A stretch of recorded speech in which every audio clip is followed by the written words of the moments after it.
Hi everyone, my name is Vanman, and today we're on a mission to see how fast we can beat Pokemon Red and Blue with just a Jigglypuff. Now, right off the bat, although Jigglypuff might be a beast on the competitive Smash scene, in the world of Pokemon, it's a different story. And I'll admit, I do not have high hopes for this thing at all. First, let's take a look at the stats that we're working with here. I mean, sure, Jigglypuff's HP is excellent, but that doesn't really mean much with a defense of 20 and a special of only 25. Not to mention our abysmal speed means that almost all the enemy Pokemon will get in the first hit, and with that pathetic attack stat, we won't even be able to hit back hard enough to make up for the damage. As far as our moves are concerned, we do get a few solid options in the form of some hard-hitting physical attacks like Body Slam and Double Edge that also get the same type attack bonus, as well as a handful of special attacks like Thunderbolt, Ice Beam, and Psychic for type coverage. But if our Nidoran playthrough taught us anything, it's that you can have all the type coverage in the world, and most of the time it's just going to come up short if you don't have the stats to support it. So my hunch is that Jigglypuff will end up being one of the more painful runs we've done on this channel in quite a while. But hey, those are only my thoughts and I want to hear from you. So as usual, everyone make a prediction in the comments for Jigglypuff's final runtime, then after the video is over, come back and edit your comment to describe how accurate your prediction was. And in addition to commenting, be sure to give the video a like, and subscribe and ring the bell so you never miss another installment. And now, let's dive into our attempt to beat Pokemon Red and Blue with just a Jigglypuff.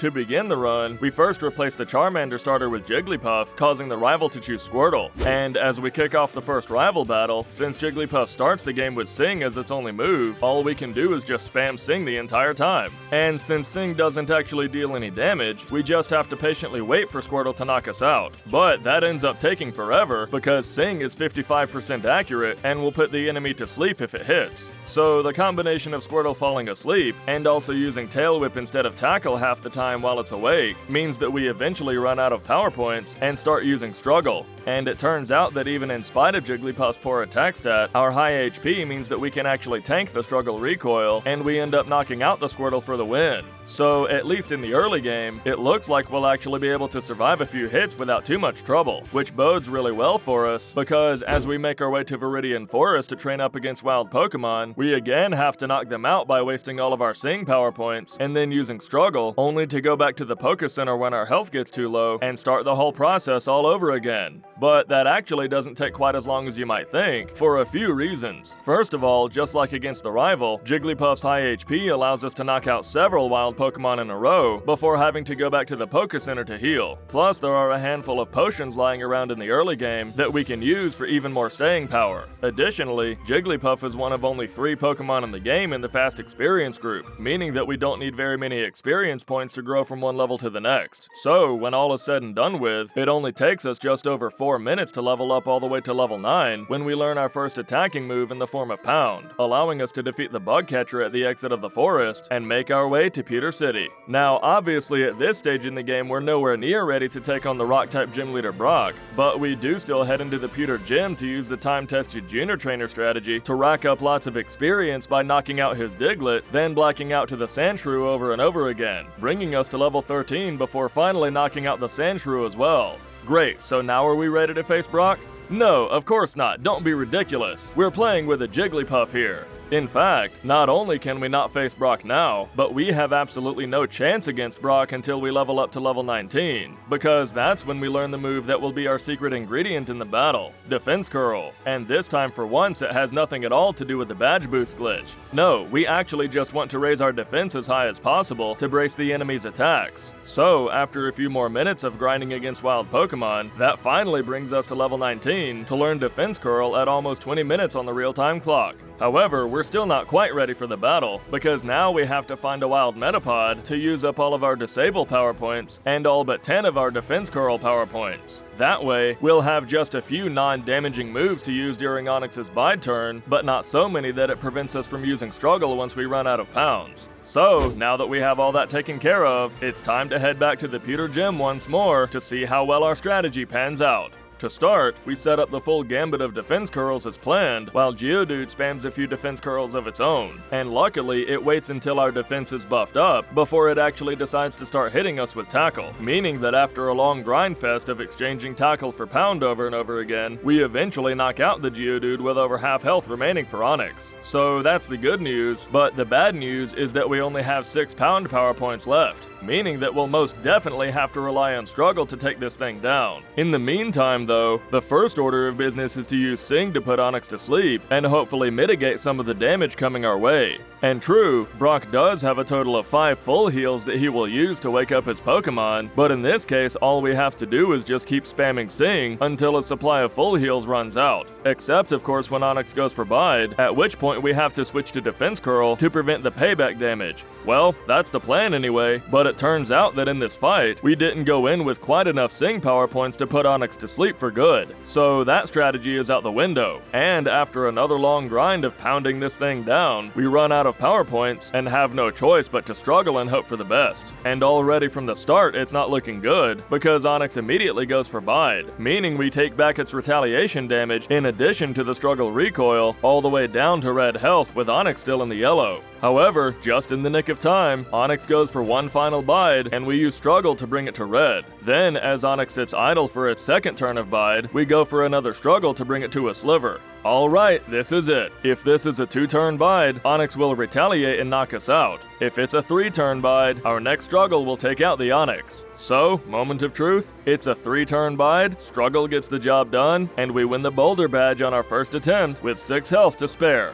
Wow, talk about a super clutch victory. To be honest, once the Sing strategy didn't pan out, I thought we were done for. But it looks like Jigglypuff's enormous HP stat was the perfect answer to counter Onix's entire game plan. But now's not exactly the time to celebrate, because even though that was a first attempt victory, thanks to all of our pre-Brock training, we're still sitting at a full 25 minutes on the real-time clock as we head into Route 3. So Jigglypuff's chance at claiming a competitive spot on our tier list is still looking pretty slim. Regardless, we do manage to make it to Mount Moon, where we pick up the TM for Water Gun to help us against a handful of Rock and Ground type Pokemon along the way, as well as the TM for Mega Punch, which, thanks to its 80 power, is a pretty solid sweeping move for this early in the game. Then we eventually make it all the way through Mount Moon to Cerulean City at just over half an hour, where we immediately take on Rival 2. And here, Jigglypuff is tanky enough and overleveled enough that the opening Pidgeotto shouldn't be too much of a threat, but we do still have to watch out for Sand Attack. And indeed, Pidgeotto does manage a single Sand Attack before Mega Punch brings it to red, followed by a weak Gust before a Water Gun takes it out. Then since Abra doesn't know any attacking moves, that gives us free reign to set up the full 6 defense curls to brace against the next couple Pokemon. Then we go for Mega Punch, and it misses. And in fact, we continue to spam Mega Punch a full 8 times in a row without landing a single one of them. I mean, I know we did get hit with a Sand Attack, and Mega Punch's accuracy is only 85%, but that still puts Mega Punch at 57% to land, and only 1% to miss 8 times in a row.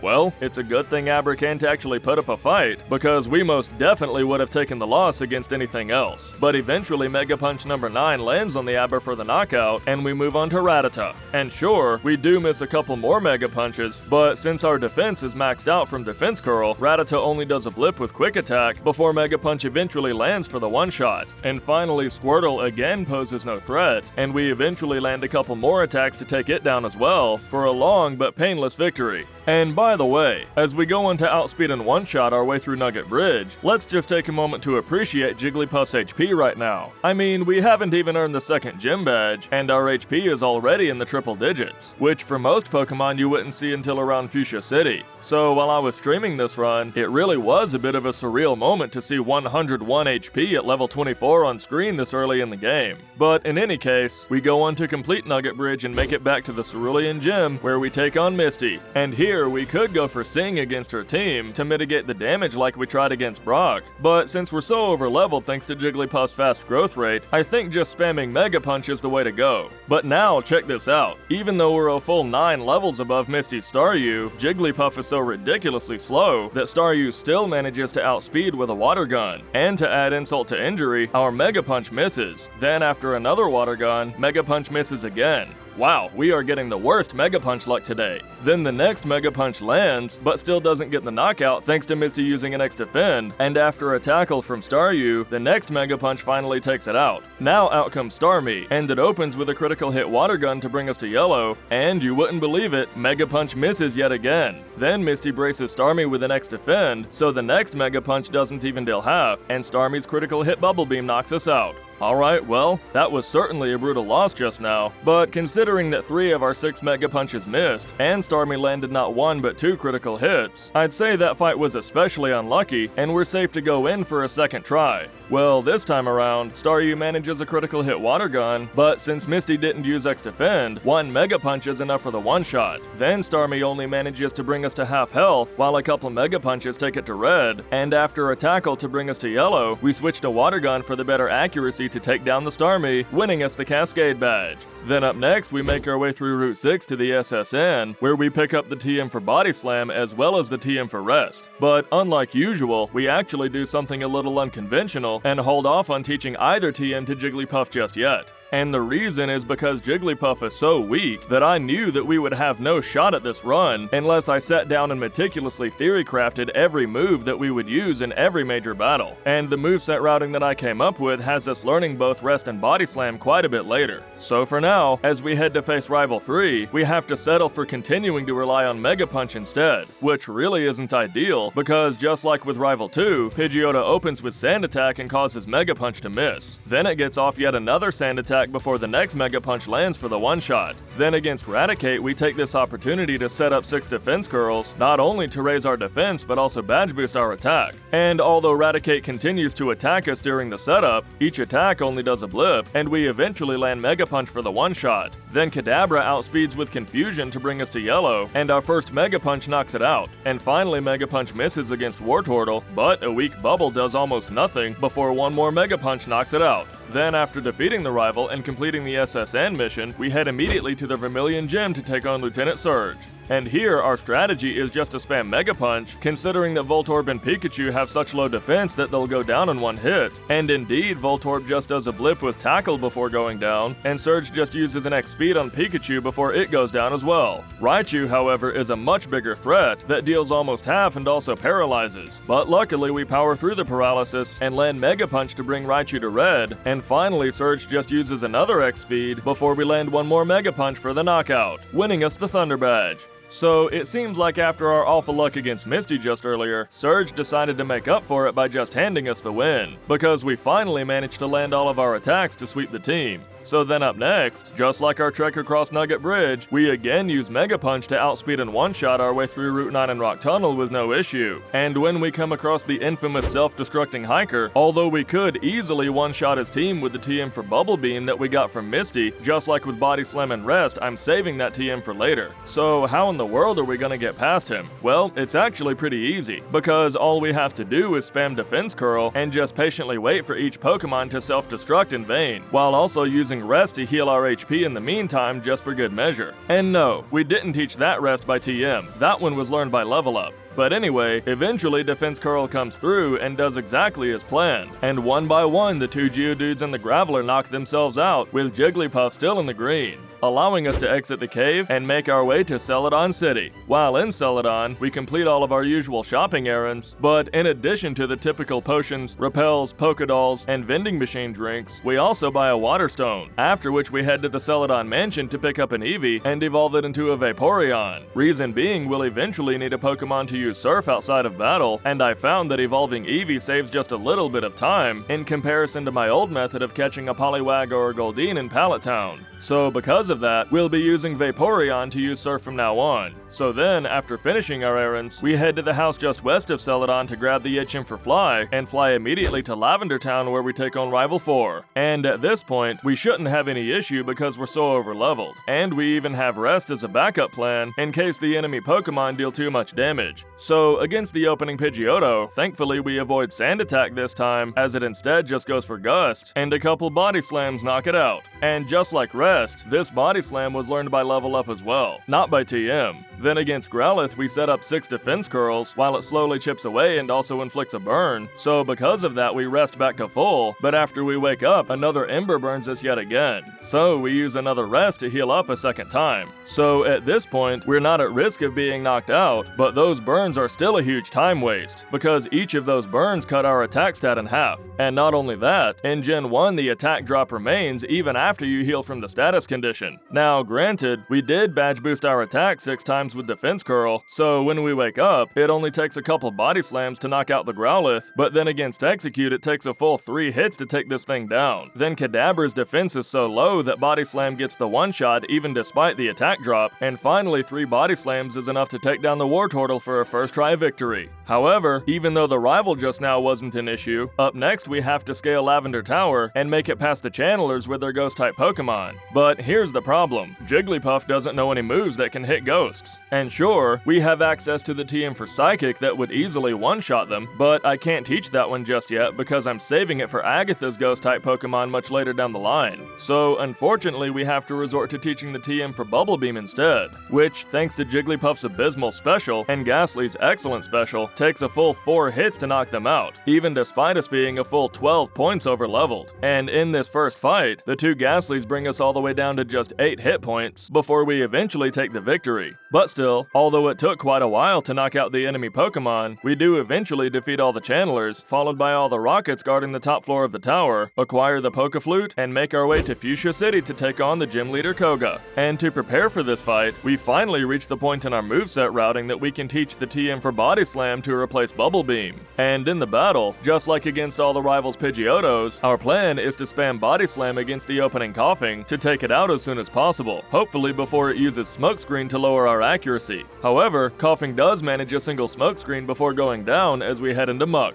And now, since Muck's attacks are not that threatening, we use this as our opportunity to set up Defense Curl. But then, after only one turn of the setup, Muck disables Defense Curl, so we have to hit it with a Body Slam before the disable wears off, and we resume the setup as Muck continues to chip away at our health down to low green. Then, after using all 6 Defense Curls, we spam Body Slam, and although a few of them miss thanks to the earlier Smokescreen, a few turns later Muck goes down, and a few Body Slams take out the second Coughing as well. And finally we face against Koga's Ace Wheezing. And here, our plan is the same as it was against the Hiker back in Rock Tunnel, which is just to rely on Defense Curl and Rest, and patiently wait for it to use Self Destruct. So, it first outspeeds with Smog, and we immediately heal with Rest. And then it slowly chips us down to about 3/4 before Jigglypuff wakes up. And here, I figured I may as well go for Body Slam, just in case we have to win with damage instead. But then a couple turns later, Wheezing finally goes for Self Destruct like we wanted, and Jigglypuff survives in the red to win us the Soul Badge. So, at least for now, it looks like Defense Curl and Body Slam are enough to allow Jigglypuff to coast through the mid-game pretty easily in comparison to our abysmal early game. And as soon as we defeat Koga, we keep that train rolling by heading to the Cinnabar Gym to face Blaine. And here, our strategy is pretty much the same as it was before, except this time we lead with Sing to put the opening Growlithe to sleep, to make our Defense Curl setup a little more consistent, and also to make it less likely that Growlithe will burn Jigglypuff like in the Rival 4 fight. So, we spend a few turns keeping Growlithe asleep while spamming Defense Curl, and then our badge boosted attack allows Body Slam to one-shot Growlithe, one-shot Ponyta, and almost one-shot Rapidash. But it doesn't even matter because Blaine just heals with a Super Potion before another Body Slam takes it out. Then unfortunately Jigglypuff levels up going into Arcanine, which eliminates our badge boost, but we do still have our defense buff, which I'm hoping will protect us as we whittle this thing down. So first, Blaine goes for his usual big brain strat with a turn 1 Super Potion, and Body Slam deals about 1/4. Then Arcanine luckily misses with Takedown, and Body Slam brings it to half, and then Blaine heals with another Super Potion. The next Body Slam then inflicts Paralysis, allowing us to outspeed with another Body Slam, and Arcanine's Takedown just does a blip thanks to our Defense Curls. Then Body Slam brings Arcanine to red, it retaliates with one more Takedown, and one more Body Slam gets the job done, winning us the Volcano Badge.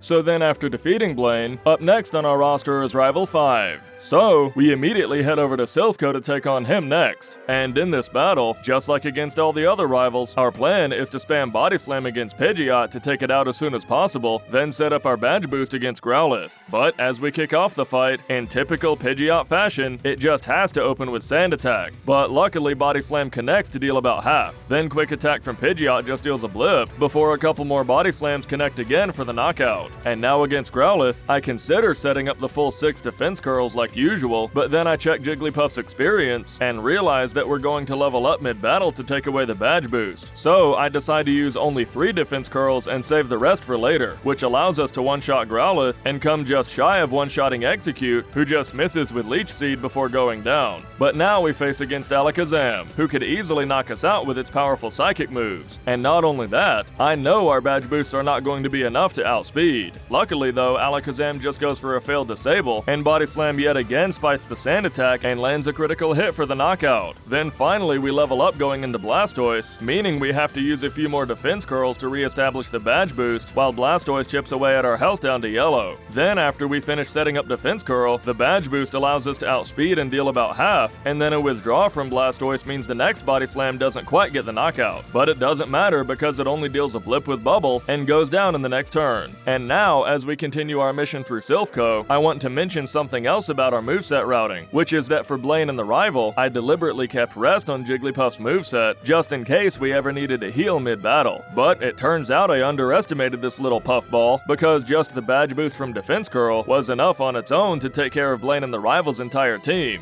But now, it's finally time to get rid of rest, because up next we have Giovanni, and obviously Body Slam will come nowhere close to taking care of his Rhyhorn. So before facing Giovanni, we have to replace rest with Ice Beam, which should turn Rhyhorn from impossible to trivial. However, as we kick off the battle, we have to get through a couple more Pokemon first, starting with Nidorino. And at first we try to put Nidorino to sleep with Sing to make the badge boost setup more consistent, but thanks to Sing's abysmal accuracy it just keeps missing. Fortunately though, Nidorino's attacks are so weak that we can just abandon Sing altogether and just spam Defense Curl. And after we finish the setup, Body Slam gets the one-shot. Then against Kangaskhan, Body Slam doesn't quite knock it out, and its retaliatory Comet Punch lands a critical hit to bring us down to yellow, and another Body Slam takes it out. Then obviously Ice Beam takes care of Rhyhorn just as planned. And finally Ice Beam brings Nidoqueen to red, it strikes back with a weak Poison Sting, and one more Ice Beam finishes it off for the easy victory. And now that we've completed the Silph Co mission, you might think we would face Sabrina like I mentioned earlier, but now that we have access to Ice Beam, we can actually head back to Celadon to face Erica. And although we're so overleveled that we're not in any danger of losing the battle, I still want you to take a moment to appreciate that Jigglypuff is a full 16 levels above Erica's opening Victory Bell, and yet our special is so weak that the super effective Ice Beam doesn't even get the one-shot. But still, Victory Bell's Razor Leaf only deals about a quarter, and the next Ice Beam knocks it out,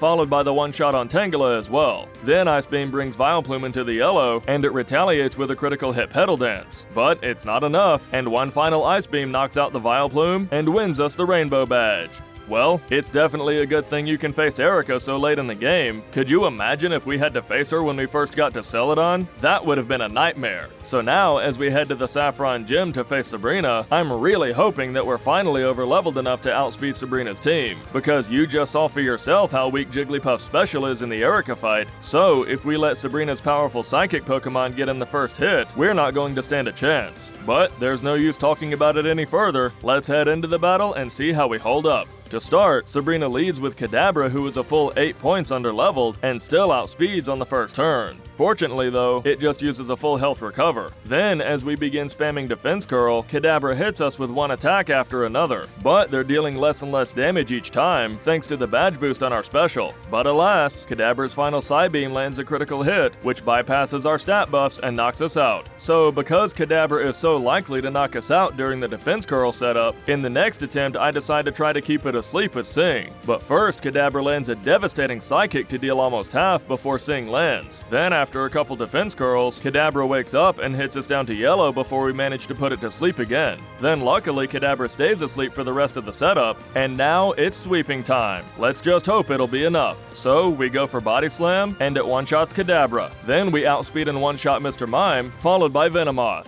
Alright, now we face Alakazam. Does Jigglypuff outspeed? Yes it does, and Alakazam goes down. Well, I'll say this folks, Jigglypuff may have had a terrible Brock split, but it has been crushing it in the mid-game, especially compared to what I predicted. I mean, I definitely thought Jigglypuff's poor stats would have held it back, but so far, a powerful stab move, a badge boosting move, a sleep move, and a coverage move have gotten the job done, leaving us with only a couple very quick resets to speak of. And now, as we head into the Viridian Gym, I don't see that being any different in the fight against Giovanni, but I still have a hunch that the Elite Four are going to give us a run for our money, so to play it as safe as I can, before facing Giovanni we spend about 3 minutes knocking out all the Viridian Gym trainers, bringing us from level 47 to level 50. And as a bonus, the very last Pokemon that we face is what gets the level up. So as we head into the Giovanni fight, that means we should be in the clear to badge boost against his opening Rhyhorn without fear of leveling up mid-battle. And as weak as Rhyhorn's attacks actually are, Jigglypuff brushes them off like they're nothing as we spam Defense Curl. And after our defense is maxed out, Ice Beam obviously gets the one-shot. Then to my surprise, we actually outspeed Dugtrio for the one-shot as well. And although Ice Beam comes just shy of one-shotting Nidoqueen and Nidoking, they still only deal a blip before going down. But now this is where Jigglypuff's fast growth rate actually becomes a bit of a problem.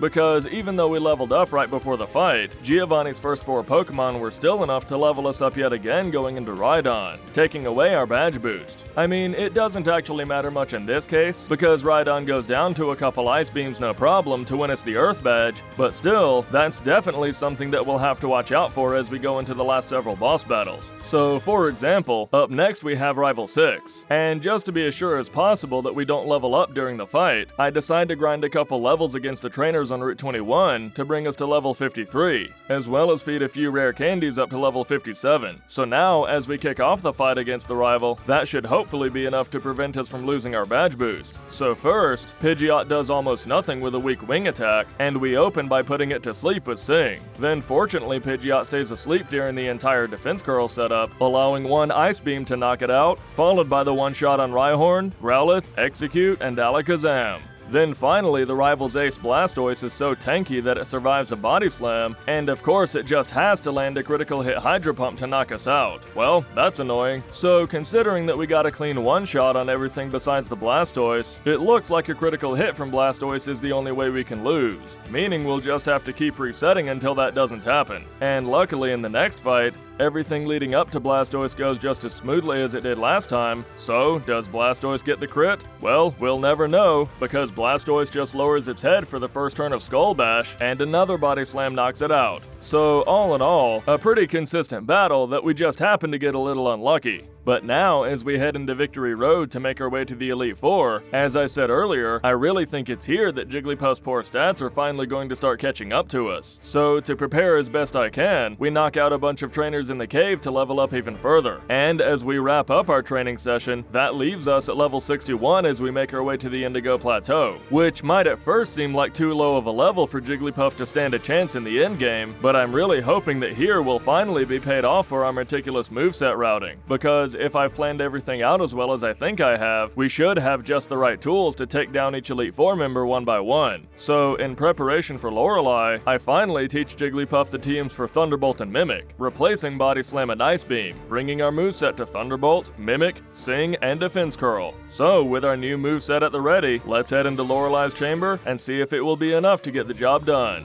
Lorelei leads with Dewgong, and luckily it just misses a takedown, and we put it to sleep with Sing. Then as usual, we spam Defense Curl to badge boost, but after a few turns Dewgong wakes up. But because of our badge boosts, I don't bother going for Sing again, and Dewgong brings us to about 3/4 as we finish the setup and two-shot it with Thunderbolt. Then since Cloyster has much lower special than Dewgong, Thunderbolt gets the one-shot, and now veterans of the channel will know exactly what's coming next. Because as Lorelei sends out Slowbro, after a few turns of trying to put it to sleep, we can use Mimic to copy Amnesia to boost our special even further. And now that our special is maxed out, we go for Thunderbolt, but it doesn't quite one-shot because Slowbro used a couple Amnesias of its own, but still, Slowbro just gets off a couple growls before going down anyway. Then against Jinx, Thunderbolt unfortunately lands a critical hit, which ignores our special buff and doesn't even deal half, but its Body Slam still does next to nothing before going down to another Thunderbolt. And against Lapras, luckily we don't land the critical hit this time, meaning our special boosted Thunderbolt is more than enough for the one-shot.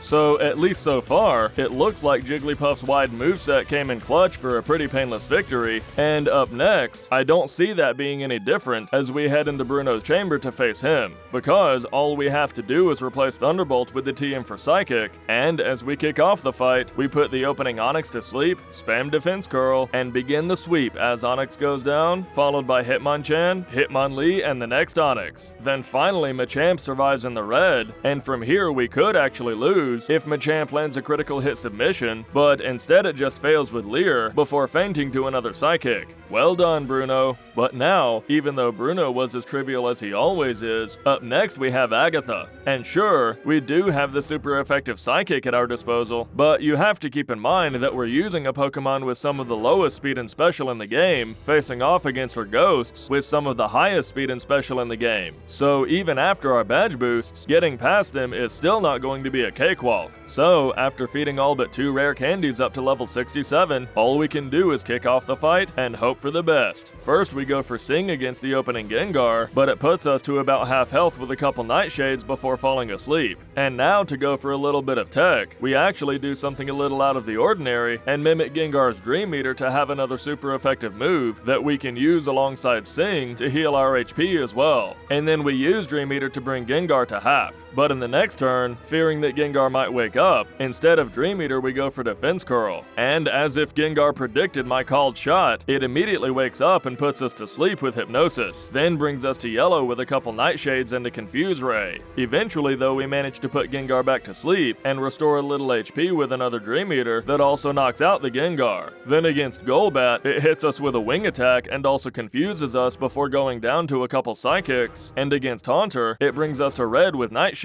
So now our only out to win the battle is to put Haunter to sleep and restore even more health with Dream Eater, but powering through both the confusion and Sing's low accuracy is a tall order, and indeed Sing misses as Haunter knocks us out with one more Nightshade. So we reset and go in for attempt number 2. But folks, in this battle, I want you to watch this absolute demolition from Agatha's Gengar, because it opens by landing Hypnosis, and then Dream Eater, Dream Eater, Dream Eater. So yeah, that happened. I mean, I know Agatha's AI just attacks randomly, but yeah, sometimes she just rolls the nat 20 for a battle that looks like that, and there's absolutely nothing you can do about it. But anyway, as we head into attempt number 3, we luckily managed to put Gengar to sleep right away, and this time around, I decide to spam Defense Curl instead of just immediately attacking, and partway through, Agatha switches out to Golbat, who we immediately put to sleep as well. Then we finish the setup and one-shot Golbat, and Agatha sends Gengar back out. And although we didn't know this from before, it turns out we actually do outspeed Gengar with the full 6 badge boosts, allowing us to mimic Dream Eater as planned. But unfortunately, Gengar wakes up on the next turn, so instead of Dream Eater, we spam Psychic to take it out in a couple hits. Then since Haunter's special is lower than Gengar's, we're in the clear to one-shot it with Psychic, and the same goes for Arbok.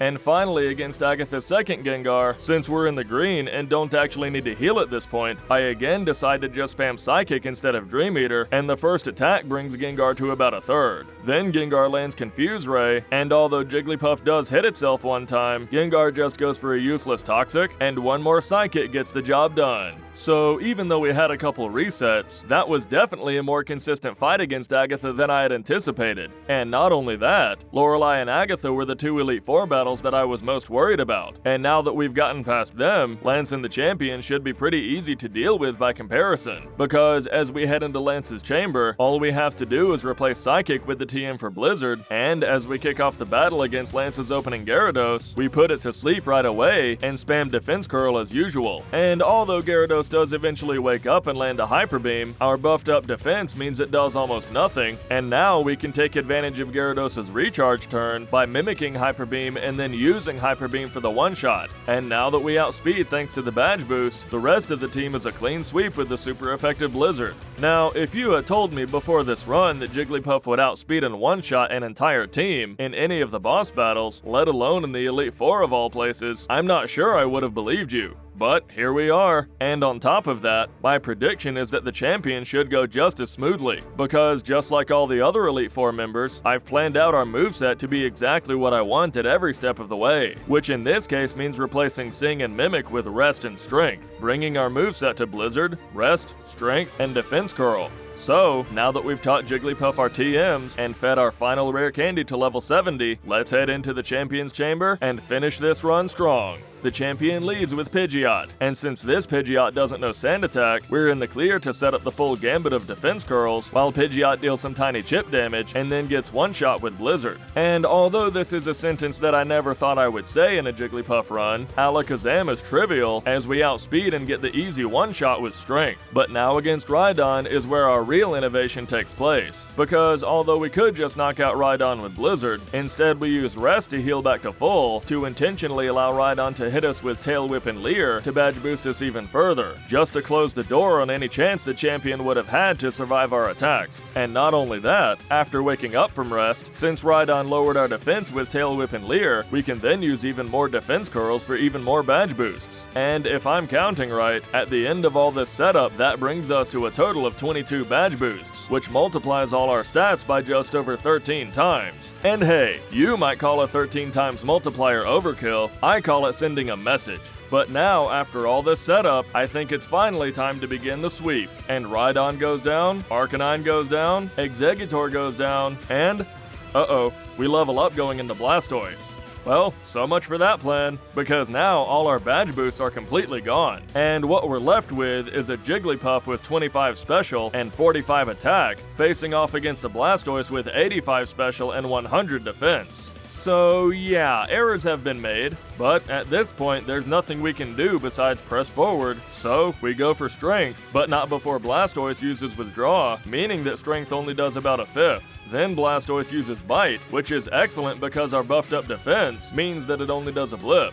So Blastoise, I need you to just keep using Bite and nothing else, because that's the only way we have a shot at this. So we just keep spamming Strength, but then Blastoise's next Bite lands a devastating critical hit, followed by Blizzard to bring us to yellow. And although our attacks do bring Blastoise down to red, the champion crushes our dreams by healing Blastoise with a full restore. So we just have to keep on with the Strength spam even further. But it's no use, because Blastoise lands a Bite and then a Hydro Pump for the knockout. Well, that's definitely a hard pill to swallow, because I thought our plan was airtight. But it turns out one of Jigglypuff's greatest strengths in the form of its fast growth rate came back to bite us in the end. But all we can do now is head into attempt number 2 and try our luck again. Well, this time Pidgeot goes just as smoothly as it did last time, but against Alakazam, our strength gets a Gen 1 miss, and Alakazam retaliates with a devastating critical hit Psybeam down to red. I mean, it ultimately makes no difference as long as it doesn't knock us out, because we can still one-shot it and then use Rest to heal back to full against Rhydon, but if Alakazam had gone for Psychic instead of Psybeam, that would have been another reset.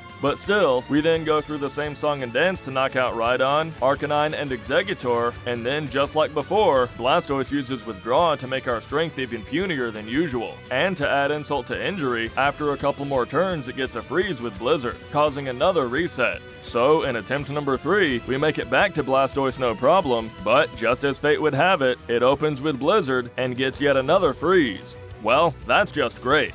And y'all, as much as I would like to say otherwise, we went on to try this battle over and over and over again, suffering one more demoralizing loss after another. And at one point, I did try to go for Blizzard in hopes to get a freeze on Blastoise myself, but keep in mind that we already have to use 3 Blizzards for Pidgeot, Rhydon, and Exeggutor, leaving us with only 2 for Blastoise. So that's obviously not going to work. And sure, we do have Rest to heal back up to full, but also keep in mind that Blastoise is 50% to use either Blizzard or Hydro Pump to deal devastating damage while we're asleep. So most of the time, the only thing Rest even does is delay the inevitable. Plus, it's extremely annoying that sometimes we don't even make it to Blastoise, because although Pidgeot is not usually a problem, sometimes it can just land a critical hit and knock us out during the defense curl setup. So how in the world are we gonna get past this? Well, the answer lies in how we set up against Rhydon, because at the beginning of each fight we set up the full 6 defense curls against Pidgeot like usual, but the difference is that when we make it to Rhydon, we let it hit us with Tail Whip and Leer without restoring our defense stat with even more defense curls like we did before.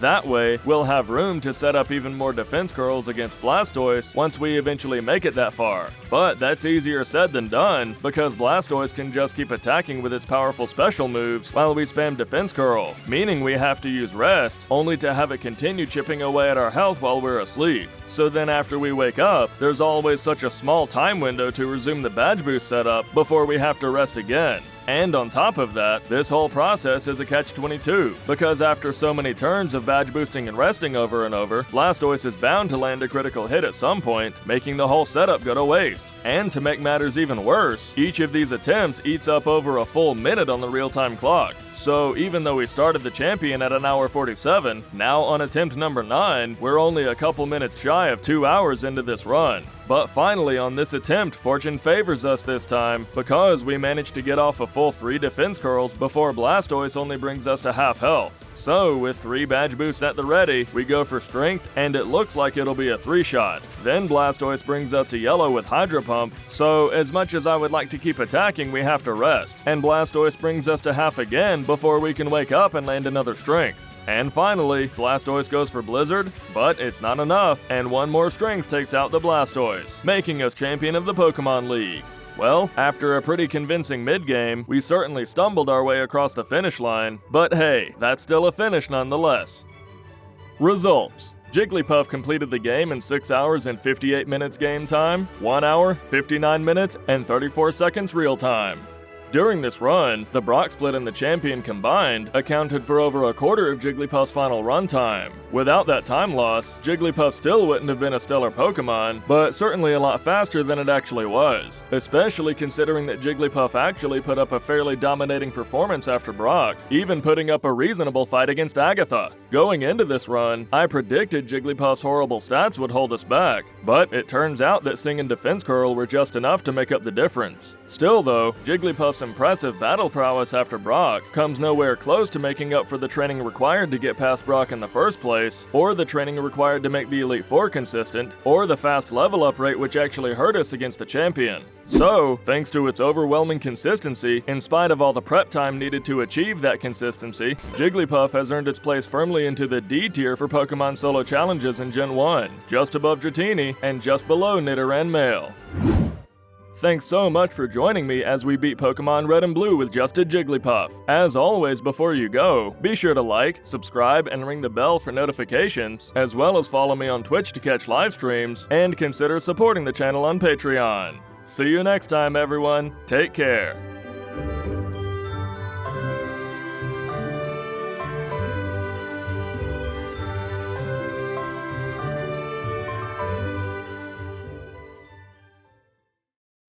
Okay, so against Mewtwo, our plan is to spam Blizzard until it gets a freeze.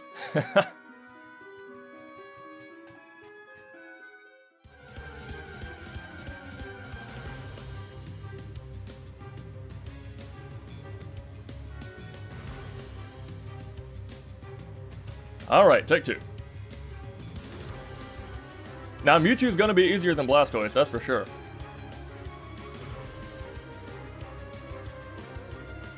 Well, we'll get it at some point. There it is. Okay. And we just drink this thing down. Boom, got it. Well, that was a run. Okay, well, we're gonna call it a day for Jigglypuff. Have a good night, y'all.